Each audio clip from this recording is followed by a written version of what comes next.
Meus irmãos, Jesus é o nosso Senhor. Mais uma vez aqui com a oportunidade de compartilhar com os irmãos um pequeno trecho do alimento diário. Estamos ainda falando sobre o título Herdeiros de Deus, né? Estamos ainda nesse volume. Nós entraremos agora na semana 4, que é a última semana deste volume. Segunda-feira, o título da segunda-feira é Grãos de areia detêm as ondas do mar. E o versículo que eu gostaria de ler com os irmãos é Jeremias 5, versículo 22. Diz assim: Não temereis a mim, diz o Senhor, não temereis diante de mim, que pus areia para limite do mar, limite perpétuo, que ele não transpassará? Ainda que se levantem as suas ondas, não prevalecerão, ainda que bramem, não o transpassarão. Então, na nossa aplicação espiritual, nós vemos que nós estamos atravessando um momento difícil, né? Ainda não terminou essa questão dessa pandemia em função desse Covid, né? Esse coronavírus, essa doença que atingiu toda a nação, matando milhares de pessoas, né? Nós temos aí duas grandes ondas, né? Primeira foi quando espalhou a contaminação do vírus e depois o resultado disso, que já seria previsto pelos economistas, que é a própria economia, que poderia entrar em caos.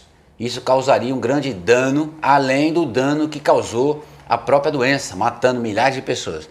Então nós temos aí duas grandes ondas afligindo toda a nação. E nós temos também a explicação de Deus e a aplicação da palavra com relação a tudo isso que está acontecendo. O Senhor aqui nos compara ao grão de areia que segura a força do mar. Nós podemos ler aqui embaixo, no último parágrafo da página 59, diz assim: podemos dizer que nós, os escolhidos de Deus, somos como esses grãozinhos de areia. Somos aqueles que usam a palavra e a oração para resistir o dia mau. Vemos em Efésios que a nossa luta não é contra sangue e carne, e sim contra os principados e potestades, contra os dominadores deste mundo tenebroso, contra as forças espirituais do mal nas regiões celestes. Então, nós aqui somos como se fossem os grãozinhos de areia, né? Mas nós devemos nos apegar à palavra, vigiando, orando, né? Usando as ferramentas necessárias para combater essa força que vem de encontro com toda a sociedade e todo o ser humano. Nós lemos em Efésios, né? As armaduras, né, que nós temos para lutar contra essa força do mal que está assolando toda a nação. Diz assim: por isso somos advertidos por Paulo a tomar a armadura de Deus para revestir no dia mau. Então precisa tomar a armadura e ainda tomar também o capacete da salvação e a espada do Espírito, que é a palavra de Deus, com toda oração e súplica, orando em todo o tempo no Espírito, e para isso vigiando com toda perseverança e súplica por todos os santos. Então nós temos uma arma. Nós somos o grão de areia, mas nós precisamos usar as armas que Deus nos deu para lutar contra essa força maligna.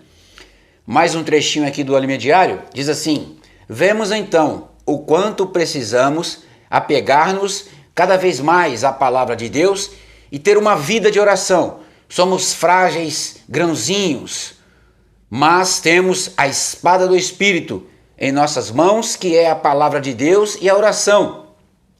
Nunca abaixaremos nossa cabeça diante de situações como essa. Iremos ao ataque. Só existe uma maneira de atacar esse mal, é com a palavra de Deus e a oração. Louvado seja o nome do Senhor. Quero finalizar com um trechinho do último parágrafo ainda dessa página 69. Diz assim: podemos até ter pouca força, Mas para aqueles que guardam o nome do Senhor e sua palavra, há uma porta aberta que ninguém pode fechar. Há uma promessa de que o Senhor nos guardará na hora da provação que virá sobre o mundo inteiro, conforme Apocalipse 3, versículos 7 e 8 e versículo 10 e 11. Aleluia! Podemos, por meio de nossas orações e da palavra da perseverança, vencer as forças malignas do mal e frear o avanço e as consequências dessas ondas. Jesus é o nosso Senhor. Louvado seja o nome do Senhor. Que Deus abençoe a todos nós. Um grande abraço. Jesus é o Senhor.